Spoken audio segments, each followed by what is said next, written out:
I don't know if you've heard, but first daughter Ivanka Trump, she has a new book out. It's called Women Who Work, Rewriting the Rules for Success, following in the footsteps of the likes of Sheryl Sandberg's Lean In. Ivanka says the aim is to inspire women to redefine success.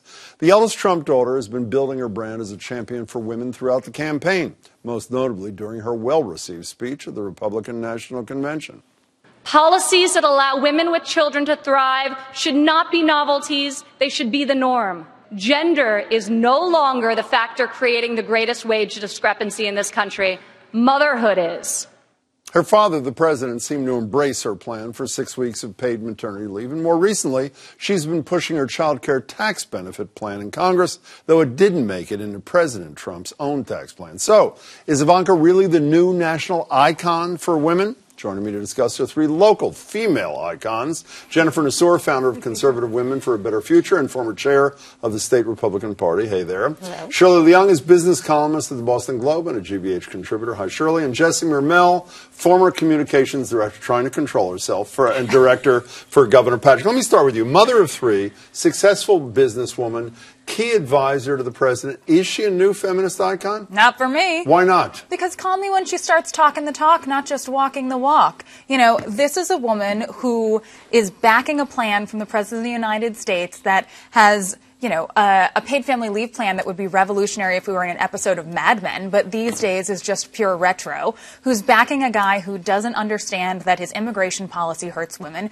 who doesn't understand that his health care policy hurts women. We can go on down the line. Well, you know, that paid maternity leave, I think he was the first Republican candidate for president in American history to ever endorse anything like that, wasn't he? To endorse a policy that's bad and only helps rich women? I mean, I'm not giving him credit for that. Hey, you used to be during the campaign, were you not like a pretty big fan of Ivanka Trump? I did like her at one Okay, point, so yes. how are we today? I still, as you know, a love-hate relationship with Ivanka Trump.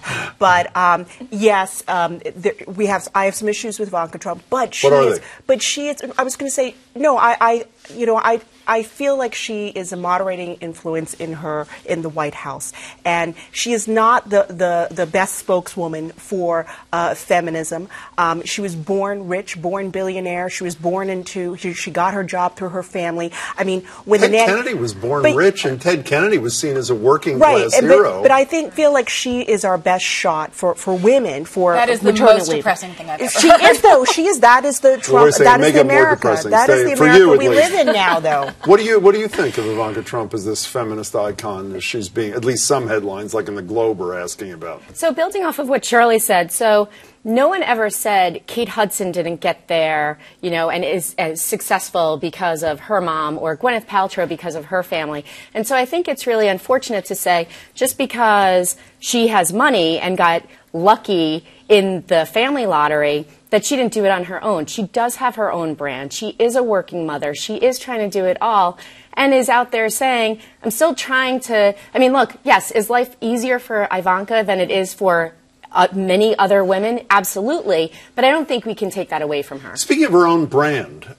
is she compromised when on the day of the night when she sits near the president of China, she coincidentally gets 3 trademarks for a monopoly for her brand in China? Is that not it's a the luck tarnishing of the draw. thing? I mean, look, do I think it's tarnishing? It doesn't look good on the surface. However, how many men have capitalized on their relationships with the President of the United States or other members of Congress? I think that it's unfortunate to just say, oh, it's because she is who she is. There are lots of people who have capitalized on those relationships. Yeah. Going back to the Kennedys, Robert Kennedy got to where he was because of his brother. Jessie? The issue isn't that she's a member of the Lucky Sperm Club. The issue is that she is femvertising personified. She does what you do when you see pink washing, right, during Breast Cancer Awareness Month. Look, I've got a pink lid on my yogurt. Buy my yogurt because I care so much. Look, I've got a pithy slogan about female empowerment on my $100 shoes. But you have no Buy them idea what because I influence care she has so with her much. father. How do you not know that his policies on issues you care about couldn't be 10 times worse were it not for her allegedly a tempering influence. Well, you know what? If she's tempering it, she's not going far enough. And she says she has her father's ear, and yet her father is proposing paid leave programs and policies that only help wealthy women. The research has showed, the Tax Policy Center showed, that his paid family leave policy mostly helps families making over $100,000 a year. The cost of childcare, certainly hard for those folks, but really hard for women and families making under that. And where is Ivanka standing up for those families? We aren't seeing it. That would be a feminist icon. I think it's a start. I mean, it's better. I mean, we never talked about this before, and I think it's a start. I'm hoping that if we can just talk about paid parental leave, and I think she has moved away from maternity to parental leave. I think it's a start. You say we've never talked about. Democrats have talked about Democrats, Barack Obama. but I'm just saying in the Republicans. Republicans in the White House, it's a serious issue. She's going to. I think she is using the platform for the right reasons. You know, Jennifer, I think that, you know, unlike the original line from Barack Obama, which Republicans use all the time, give him a chance, I'm not sure it applies to him, the president, after 100 days, because he's done a lot. I think it does apply to her, even though you probably don't. However, when she engages in what I will call alternative facts, that, to me, begins to create a problem. And where she did that, at least in my estimation, we've all seen this footage. This is her invited by Angela Merkel to an event in Germany, maybe a week or so ago. Here she is. He's been a tremendous champion of supporting families and enabling them to thrive in the new reality of you hear the reaction from the audience. You know, even if you're not buying into the Jessie Mermel school of thinking here, it's pretty hard with a straight face to say, at least so far, that he is, what did she say, a champion of supporting families. I mean, it's hard to make that case, isn't it? I mean, I think she is looking at it in her mirror of where she's bringing her father to, a position she's bringing her father to, or where she's hoping to bring him to. I don't think she's looking at it in the current state. I think she is hoping that she's going to have that much of an influence on him, and he's brought her in. She is one of his closest confidants. So the only thing I could hope is that this woman, who is a millennial, is going to change life for women in her generation and behind her. Does it matter to you at all, even if you don't like her politics, or at least you see as her politics, or at least her what you perceive as the lack of influence? This is a woman who has been given, and maybe it is because of her relationship, I assume it is, immense power. She's apparently the only one that gets time alone every single day with the guy who is the leader of the free world. Does that not give her something, or at least cause you to say, we got to work with her, we got to give her a chance, because she has potential to have immense power in this country? Listen, I will always stand up for the power of symbolism.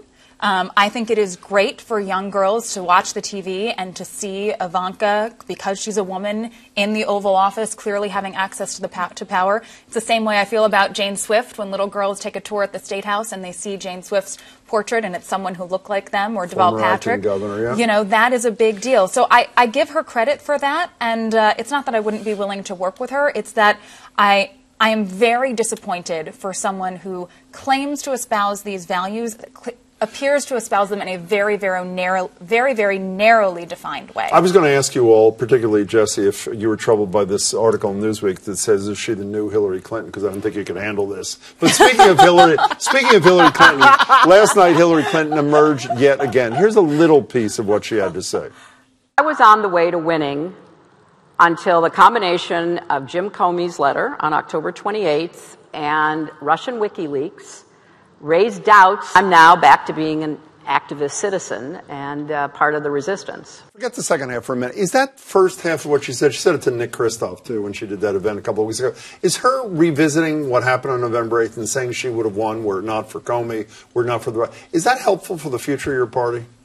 I think it's helpful as a piece of the puzzle. And if you look at her entire interview, she also accepts responsibility for things that she did and her campaign did. Almost as a throwaway line, I would argue. But it's fine. Your opinion is different. I would differ on that. But, you know, Comey came out today and said that he has reason to believe that Russia is going to try and interfere in the 2018 elections. So, yes, this is relevant. And it's not a party thing. This is relevant to the future of our national elections. We have to get to the bottom of it, and we have to figure out how to prevent it moving forward. I hope nobody disagrees with that. The question is, coming out of her mouth, and we're really short on time, is that the right message from Hillary Clinton post-election 5 months later? Yes, I mean, I think she's just setting the record straight. I mean, I don't think you can argue with it. I don't think that everyone looks at her and says she's a sore loser. I think she's just. I think people want to hear what's going through her mind. There may be one person that thinks, "Oh, here she is." How about you? 15 seconds. Yes, absolutely. I think that what she said is sour grapes. I think you can't say I was on my way to winning. By the way, only one person gets to win. Every game, only one person gets to win. Only one team gets to win. It wasn't her team, and she's still mad. 3 winners here tonight. Jennifer, nice to see you. Shirley, as always. Jesse, great to see you. Thanks so much for your time. I appreciate it.